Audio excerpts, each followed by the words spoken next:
Back to DS classes में आज आप सभी का स्वागत है। तो आज हम लोग पढ़ेंगे थ्रिल्स ऑफ कान्हा किसली की फुल टू एक्सरसाइज। जैसा कि मैंने बोला था कि लेसन 1 की जो एक्सरसाइज है वो डल चुकी है, प्लेलिस्ट बन चुकी है, आप लोग वहां जाइए पहले उसको देख लीजिए अगर आपको उसकी एक्सरसाइज कम्प्लीटली नहीं मिल पाई है तो।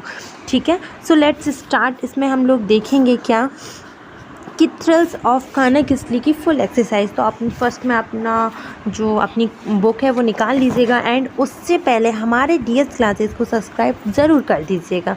ठीक है, बेल आइकन को प्रेस कीजिएगा जिससे हमारी वीडियो आप सभी तक पहले पहुंच सके। थैंक यू फॉर वॉचिंग कि आप लोग हमारे चैनल को, हमारी वीडियो को देख रहे हैं। ठीक है, एंड देन हम लोग स्टार्ट करते हैं। Out the correct word from the box and complete the pair. The first one has been done for you.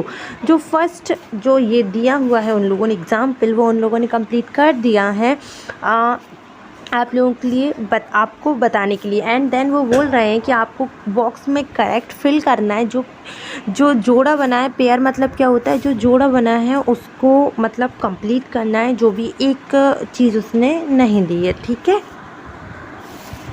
तो फर्स्ट में लिखा ये उन्होंने करके दिया लॉ और ऑर्डर और लॉ एक सिमिलर चीज़ें हैं। जहाँ ऑर्डर की बात होती है वहाँ लॉ तो आएगा ही। एंड सेकंड देखेंगे बटर मतलब क्या होता है, घी, मक्खन। और ब्रेड में ही बटर लगाकर हम लोग खाते हैं। थर्ड हम लोग देखेंगे ऑन मतलब होता है क्या, चालू। ऑफ मतलब क्या होता है, बंद। तो चालू बंद पेयर बन जाएगा इसका। अप मतलब होता है ऊपर एंड डाउन मतलब क्या होता है, नीचे। तो बोलते हैं ना अप डाउन, नीचे ऊपर, तो ये वो हो जाएगा। सिंपल है ना, साथ में करिए, सिंपल है। हाँ, अभी हम देखेंगे सॉल्ट एंड पेपर। नेक्स्ट देखेंगे सॉल्ट एंड पेपर मतलब होता है कोई भी मतलब कि मसालेदार चीज़, और सॉल्ट मतलब होता है नमक। तो नमक मसाला सुना होगा, ये पेयर होता है। नाउ मतलब अब, देन मतलब तब, तो तब और अब। सेवेंथ देखेंगे ब्लैक एंड वाइट, सिंपल है, काला एंड सफ़ेद। हेल्थ एंड हाइजीन, ये पेयर जो है आप लोगों ने सुना ही होगा कि स्वच्छ और स्वस्थ। नाइन्थ देखेंगे टाइम एंड टाइट, समय और आवश्यकता। देखो पेयर्स जो हैं ऊपर दिए गए हैं उसमें आपको सिर्फ उनको देखकर ही भरने हैं। आप लोग यहाँ पर अगर देखेंगे तो यहाँ पर उन लोगों ने दिया हुआ है, मैंने इस पर भी टिक लगा दिए हुए हैं, ये सारे उन लोगों ने दिए हैं। तो आपको इतना दिमाग तो लगाने की ज़रूरत नहीं है कि किसमें क्या भरेंगे, सिर्फ इसमें से देखकर ही लिखना है। ठीक है, एंड लास्ट वन क्या हो जाएगा, फॉर्क एंड नाइफ्स। ये सारे पेयर्स हैं जो हम लोग एक साथ हमेशा ही बोलते हैं और इसीलिए उन लोगों ने हमको साथ में जोड़ा बनाने के लिए दिया है। और जो भी उन्होंने ब्लैंक्स दिए हैं उसमें भी आपको ज़्यादा मेहनत करने की ज़रूरत नहीं है क्योंकि उन्होंने ऊपर जो है दे रखा है, ये आएंगे। ठीक है, तो एक्सरसाइज के लिए आप लोग ये कर लीजिएगा जिससे आपका माइंड भी सही हो सके। और अभी हम लोग देखेंगे most important part, answer the following question. जो एक्सरसाइज का बहुत ज़्यादा इम्पोर्टेंट चीज़ है वो क्वेश्चन आंसर ही होती है। तो फर्स्ट जो दिया है, what is Kanha Kisli. What is Kanha Kisli मतलब कान्हा किसली क्या है, व्हाट इज़ कान्हा किसली। आप लोगों ने ये अगर लेसन रीड नहीं किया तो मैंने इसकी डिस्क्रिप्शन में लिंक दी हुई है, आप लोग जाइए, अटैच है इससे। और डिस्क्रिप्शन की लिंक जो भी है वो भी अटैच है। अगर आपको इसके सारे लेसन, हमारा जो चैनल है उस पर लेसन 5th तक पूरी जो फुल रीडिंग है वो डल चुकी है, तो आप लोग अगर वो देखना चाहें तो पहले वो देख लीजिएगा जिससे आप लोगों को प्रॉब्लम ना हो। और बहुत सिंपल लैंग्वेज में हम लोगों ने समझाया है उसको, तो आप लोग पहले उसको देख लीजिएगा अगर आप चाहते हैं तो। और ये वाला जो पार्ट है इसको तो मैंने डिस्क्रिप्शन में लिंक दी हुई है, आप लोग जाइए पहले उसको वॉच कर लीजिए, आपको पता चल जाएगा कि कान्हा किसली क्या आता है। तो thrills of Kanha Kisli, first question what is Kanha Kisli, तो इसका आंसर है Kanha Kisli is a very beautiful national park. Kanha Kisli क्या है, उसमें क्वेश्चन में पूछा कान्हा किसली क्या है, तो Kanha Kisli is a very beautiful national park है। ये एक बहुत खूबसूरत राष्ट्रीय उद्यान या फिर राष्ट्रीय पार्क है। ठीक है, सेकंड क्वेश्चन क्या लिखा हुआ है, सेकंड क्वेश्चन की तरफ हम लोग देखेंगे। वेयर इज़ इट सिचुएटेड, यहाँ पर इट से मतलब कान्हा किसली से ही है, तो आप यहाँ पर कान्हा किसली लिखेंगे तो दैट इज़ वेरी इम्प्रेसिव, वो बहुत ज़्यादा इम्प्रेसिव लगेगा। तो ये आपके ऊपर, आपको क्या लिखना है। मैंने दोनों चीज़ लिखी हुई हैं, आपकी मर्ज़ी से आप लिख लीजिएगा। वेयर इज़ इट सिचुएटेड, ये कहाँ पर स्थित है। तो यहाँ पर हम देखेंगे, मैंने इट लिखा है क्योंकि क्वेश्चन में आपको इट दिया गया था। अगर आप इसकी जगह पर कान्हा किसली लिखेंगे ना तो वो बहुत ज़्यादा इम्प्रेसिव लगेगा और उसमें आपको फुल मार्क्स मिलेंगे ही डेफिनेटली। तो Kanha Kisli is in Mandla district near Jabalpur in MP। यह कहाँ स्थित है, मंडला ज़िले में स्थित है। किसके पास है, जबलपुर के पास है, मध्य प्रदेश राज्य में। मध्य प्रदेश में मंडला ज़िले में जबलपुर के पास स्थित है। और इसके अलावा आपको इसके अलावा अगर आपको एक्स्ट्रा में देना है तो आप यहाँ पर ये भी लिख सकते हैं कि it is 83 kilometre away from Balaghat. ये बालाघाट से कितने किलोमीटर की दूरी पर है, 83 किलोमीटर की दूरी पर है। अगर ये आपका एडिशनल है, अगर आपको देना है तो आप दे सकते हैं, ये जो है यहाँ से। बाकी इतना आपको लिखना इम्पोर्टेंट है, मस्ट है। तो Kanha Kisli is in Mandla district near Jabalpur in MP। ठीक है, बहुत शॉर्ट एंड स्वीट क्वेश्चन है। एडिशनल इसलिए बता रही हूँ जो बच्चों को ऐड करके लिखना है, मतलब बोर्ड की एग्ज़ाम की तैयारी कर रहे हैं, मार्क्स अच्छे लाने, उनके लिए मैं बता दे रही हूँ। When did Kanha national park come into existence, जो कान्हा नेशनल पार्क है वो अस्तित्व में कब आया था। सिंपल और इतना सा आंसर है, आपको ना ये सबसे अच्छा लगेगा। और ये परीक्षा में आ गया तो 3 नंबर के साथ साथ फ्री में मार्क्स मिलेंगे इसमें। Kanha Kisli, when did Kanha national park ये पार्क है, गलती से हो गया। When did Kanha national park into existence, तो यह है जो कान्हा किसली नेशनल पार्क है वो अस्तित्व में कब आया था। तो इसका शॉर्ट एंड स्वीट क्वेश्चन है, आप लोग ये यहाँ से यहाँ तक लिख लीजिएगा कि कान्हा नेशनल पार्क कब। एक मिनट सिर्फ क्वेश्चन में कम दिया था, मुझे लगा ये पार्क है, ये C है, COME मतलब कब आया। तो कान्हा नेशनल पार्क जो भी है, किसली भी लिख सकते हो इसमें आप, कान्हा किसली नेशनल पार्क। ये यहाँ पर COME है, आप यहाँ पर CA लिखिएगा। क्या लिखेंगे आप, A कर दीजिएगा इसको, A फॉर एप्पल, क्योंकि जो डिड हटेगा तो आपको आंसर में CAME मतलब कि सेकंड फॉर्म लगानी पड़ेगी। ठीक है, तो Kanha Kisli national park came into existence, ये पूरा क्वेश्चन में दिया। इसके बाद आपको सिर्फ इन लगाकर सिर्फ 1955 लिखना है। 1995 में यह अस्तित्व में आया था। दैट इज़ वेरी सिंपल और बहुत इंटरेस्टिंग भी है कि इसमें आपको फ्री के नंबर मिलेंगे अगर आपने सिर्फ इन 1955 या 1995 लिख दिया है तो। देख रहे हैं आप, फ्री के नंबर हैं ये आपके। What attracts the tourist there, जो टूरिस्ट होते हैं, पर्यटक होते हैं, उनको सबसे ज़्यादा अट्रैक्ट क्या करता है। What attracts the tourist there, जहाँ वहाँ पर पर्यटकों को सबसे ज़्यादा अट्रैक्ट आकर्षित क्या करता है। तो हम लोग देखेंगे, जानेंगे क्या अट्रैक्ट करता है। ये भी बहुत छोटा सा क्वेश्चन है और बहुत ज़्यादा सिंपल वे में लिखा हुआ है। तो यहाँ पर लिखा है द टूरिस्ट अट्रैक्ट्स, आप यहाँ से लिखेंगे इसको, द टूरिस्ट अट्रैक्ट्स। ये पूरा क्वेश्चन में दिया है, देयर तक आप वहीं तक लिखेंगे।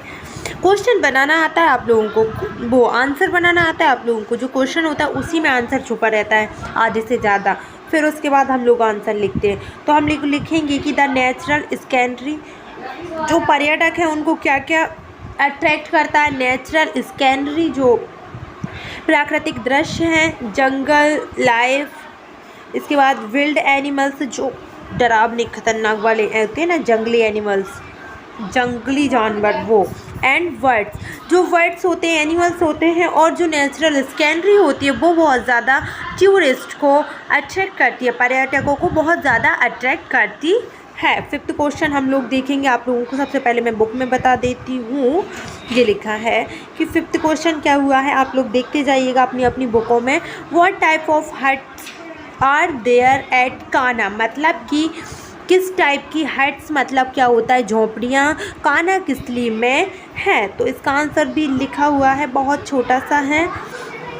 आप लोग देख लीजिएगा, ये जो क्वेश्चन है ना, ये जो आपको क्वेश्चन दिख रहा है यही है, वगीरा log huts type are there at Kanha. मतलब कि जो सिर्फ आपको इसमें आंसर यही लिखना है। मैंने जो गोल कर दिया है ना, राउंड राउंड किया है, वहाँ पर कौन सी मतलब आपको हट्स देखने को मिलती हैं, वगीरा लोक हट्स, ठीक है।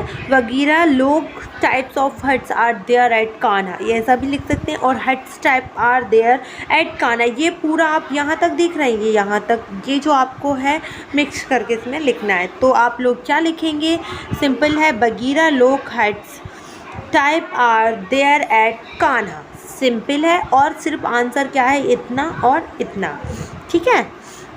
अब लास्ट क्वेश्चन है और थोड़ा सा आई थिंक बड़ा भी है, ज़्यादा बड़ा नहीं है। What else can we seen at Kanha besides animals, इसके अलावा हम कान्हा किसली में कौन से जानवर देखने को मिलते हैं। तो ये यहाँ पर लिखा हुआ है, थोड़ा सा बड़ा है, मैंने बोला ही था कि the natural scenery jungle life wild animals and birds, ये आप यहाँ तक देख रहे हैं, ये अभी मैंने क्वेश्चन में बोला था। कौन सी क्वेश्चन में, इस क्वेश्चन में आप फोर्थ क्वेश्चन देखेंगे ध्यान से, तो फोर्थ क्वेश्चन में यही आंसर था। तो इस आंसर को जब आप याद करेंगे तो यही का यही आंसर आपको सिक्स क्वेश्चन में लिखना है। एंड आगे क्या लिखेंगे आप, can we see at Kanha besides animals, यहाँ से आप लोग लिखेंगे, कहाँ से लिखेंगे आप लोग, यहाँ से लिखेंगे, ठीक है। मतलब मैं आपको यहाँ पर ये बताना चाहती हूँ कि जो वो फोर्थ क्वेश्चन है वही आपको सिक्स्थ क्वेश्चन में लिखना है, क्योंकि दोनों में एक ही चीज़ जानने को मिली है, ठीक है। मतलब यहाँ पर आप 2 in 1 कर सकते हैं, मतलब 2 क्वेश्चन 1 आंसर, ठीक है। फोर्थ एंड सिक्स्थ का ध्यान से पढ़िएगा, दोनों सेम है, सिर्फ आपको इसमें यहाँ से लेकर यहाँ तक क्वेश्चन ऐड करना है, दैट्स इट, ठीक है। जिसको समझ में नहीं आया होगा कमेंट सेक्शन में ज़रूर बताएं, जिससे मैं अलग से ये दोनों क्वेश्चन आपको बता दूंगी अगर आपको प्रॉब्लम हो रही है जानने में। तो let's learn give the plural form singular to plural किस किस को आते हैं। इसमें डिस्क्रिप्शन में मैंने सिंगुलर टू प्लूरल भी ऐड कर रखा है, आप लोग जाइएगा और उस पर भी देख लीजिएगा अगर आपको नहीं आता है तो, ठीक है। बहुत सिंपल वे में समझाया, और नहीं आएगा समझ में तो कमेंट ज़रूर कर दीजिएगा, करें, जिससे कि आप लोगों का जो भी पॉइंट ऑफ व्यू होता है दिस वीडियो पे, सो वो क्लैरिफिकेशन आप मुझे मिल सके बहुत ही क्लियर वे में, ठीक है। तो पोनी, देखिए इसका एक रूल होता है, अगर बाय आता है तो वाई को रिमूव करके IES लगाते हैं, लेकिन कब, जब वाई के जस्ट पहले आप देखेंगे एन लिखा है, अगर एन की जगह पे वोवेल आते तो सिर्फ एस लगाते। देखो ध्यान से सुनना, वाई के पहले यदि वोवेल आते हैं तो हम सिर्फ एस लगाते हैं, एंड अगर वाई के पहले वोवेल नहीं आते तो हम वाई को रिमूव करेंगे एंड देन IES लगा देंगे, ठीक है।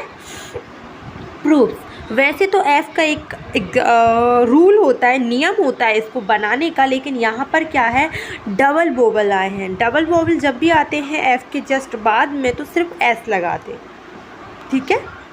आपको इंग्लिश के वोवेल तो आते होंगे ना, आप 8th क्लास में हैं तो O, I, E और A, एक और है, आप लोग कमेंट में बताइए।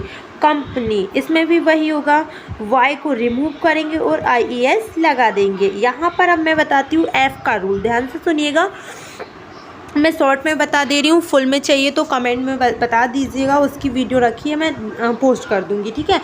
एफ़ या एफ़ ही अगर शब्द के वर्ड के अंत में आता है, लास्ट में आता है, तो हम लोग क्या करते हैं, एफ़ या एफ़ ही को रिमूव करेंगे और एफ़ या एफ़ ही की जहाँ रिमूव किया उसकी जगह पे VES लगा देंगे, जैसे कि मैंने इसमें किया है। आई के बाद एफ़ ई को मैंने रिमूव किया है और VES को लगाया है। आप यहाँ पर देखेंगे माउस, माउस मतलब होता है एक चूहा और मीज़ मतलब होता है बहुत सारे चूहे।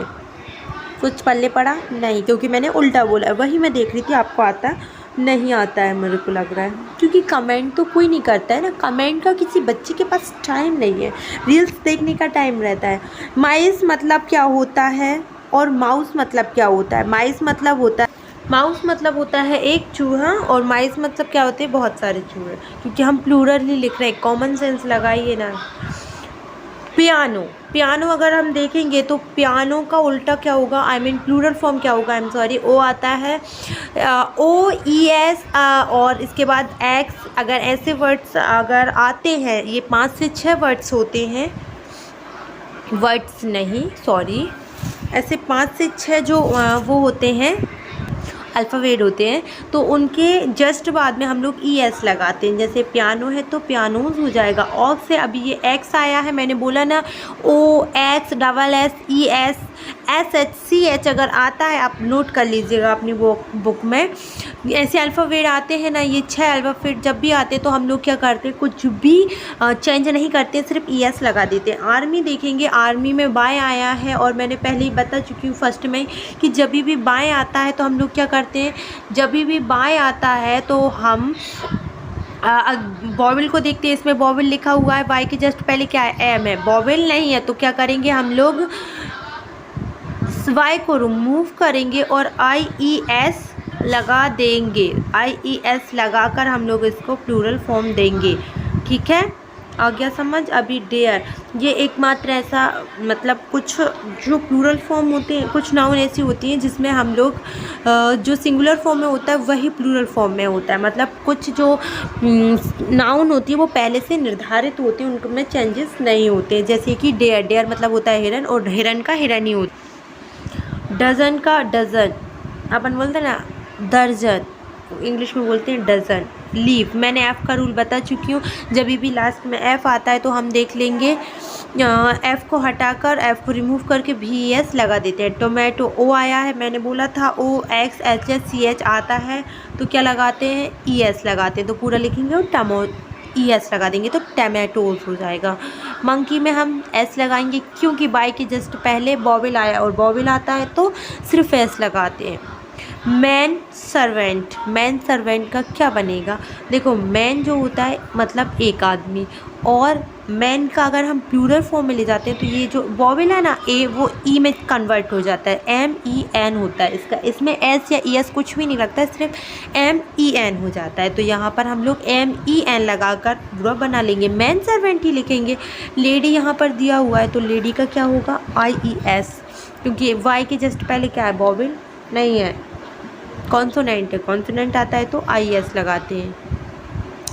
नेक्स्ट देखेंगे, आपको ये पज़ल दिख रही है, इस पज़ल को सॉल्व करने में जितना मज़ा आएगा जितना ये देखने में ख़तरनाक लग रही है। बहुत सिंपल है, मतलब टेंशन ना लीजिए। आप ये देख रहे हैं, इसके अकॉर्डिंग ही वो चेंज होगी। प्लूरल्स फॉर्म, ये जो मॉस्किटो लिखा है इसका प्लूरल फॉर्म क्या होगा, ओ लगा है और ओ जहाँ पर भी आता है तो ई एस लगा देते हैं, यही करते हैं ना। तो अभी जो फर्स्ट यहाँ पर लिखा हुआ है, पज़ल को ध्यान से देखिए, पज़ल फर्स्ट में एम लिखा है, जो नीचे प्लूरल फॉर्म भरेंगे ना अपन लोग उसके हिसाब से हम लिखेंगे। तो मॉस्किटो की स्पेलिंग आप किस में देख लीजिएगा, आपके सामने बुक होगी, इसमें लिखी होगी, है ना। और इसका जो है इसमें प्लूरल फॉर्म करना है तो हम लोग ई एस लगा देंगे। क्या लगा देंगे, ई एस हम लोग लगा देंगे। ठीक है, तो फर्स्ट कंप्लीट हुआ, ये यहाँ तक मैंने लिख लिया। सेकंड देखना, अभी सेकंड क्या लिखा है, लाउस, इसका प्लूरल फॉर्म क्या होगा, एल आई सी और ई, यही होगा। अभी सेकंड नंबर देखते हैं क्या है, यहाँ पर आप सेकंड ढूंढिए।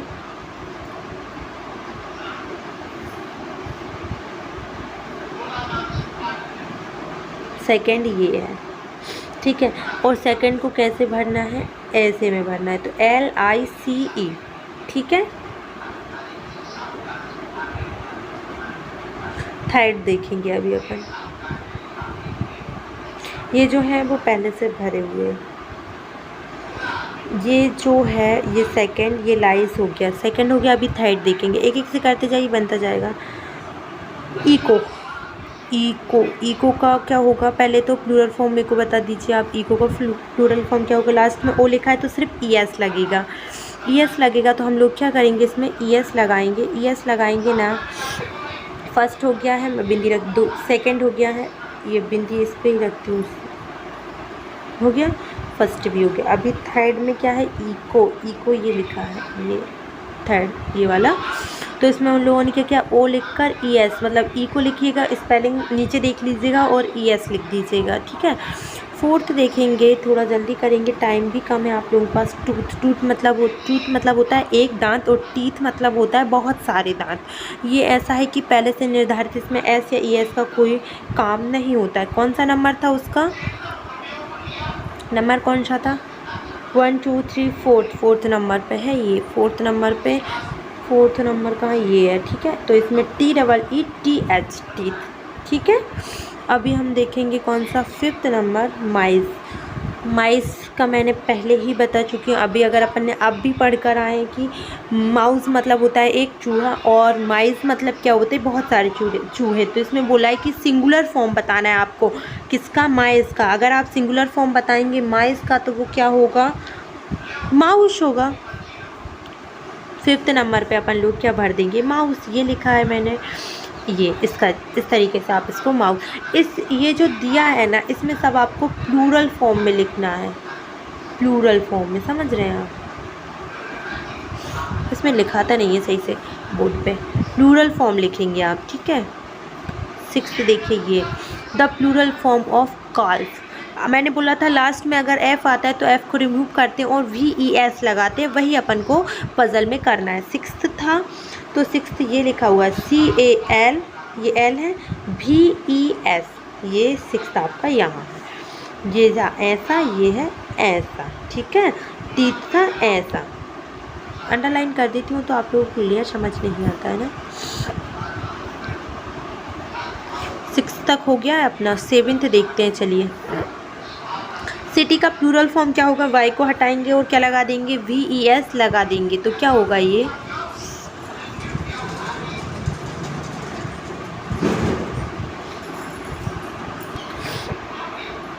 आप देखिएगा ध्यान से, ये सेवेंथ है और इसमें अगर हम लोग बनाएंगे तो ये ऐसा बनेगा, SITI, और उन लोगों ने, अपन लोगों ने क्या किया, वाई को हटाया और IES लगा दिया। आ गया समझ। पज़ल है तो थोड़ा दिमाग लगाना पड़ेगा।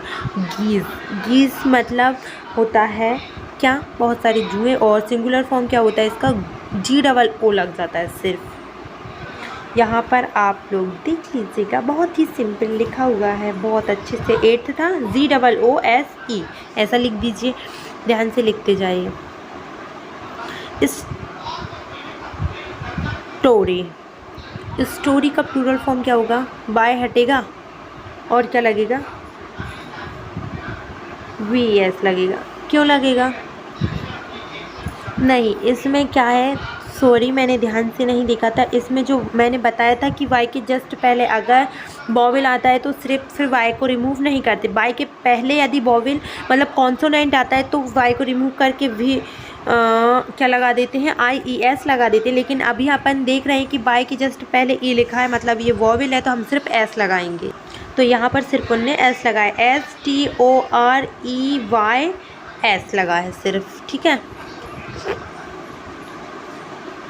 लास्ट देखेंगे the plural form of roof. Roof का प्लूरल फॉर्म क्या होता है, जब भी एफ के जस्ट पहले अगर वॉवेल आते हैं, डबल वॉवेल आते हैं, तो हम सिर्फ एस लगाते हैं। क्या लगाते हैं, एस।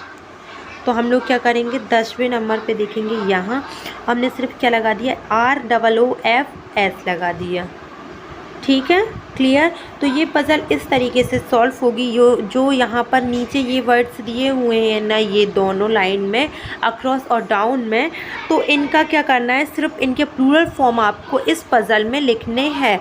जिस नंबर पे लिखा हुआ है, जिस नंबर पे ये लिखे हैं, उस नंबर के हिसाब से आपको पज़ल में भरने पड़ेंगे, बस, और कुछ भी नहीं करना है।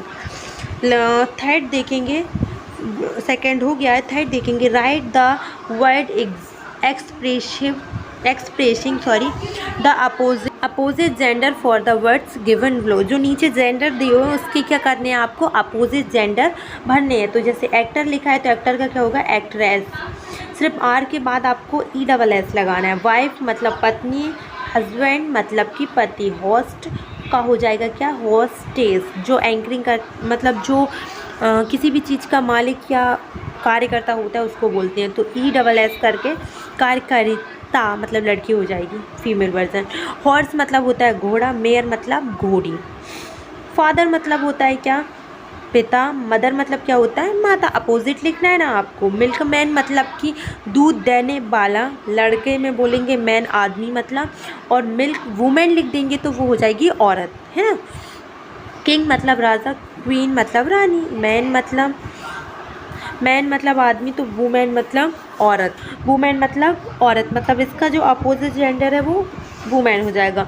काऊ मतलब क्या होता है? गाय। ऑक्स मतलब होता है बैल। काऊ का अपोजिट जेंडर क्या होता है? ऑक्स। आंट मतलब होता है आंटी, मतलब बोलते हैं ना आंटी, मतलब कि चाची, किसी भी चीज़ को बोल सकते हैं। मामी, चाची, इन लोगों को आंटी बोलते हैं।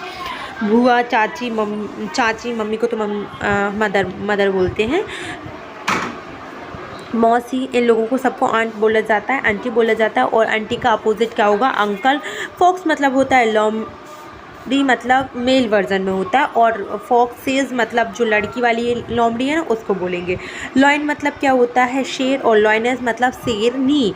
मैडम मतलब क्या होता है? मैडम मतलब जो मैडम मतलब होता है श्रीमती। और सर मतलब होता है श्रीमान।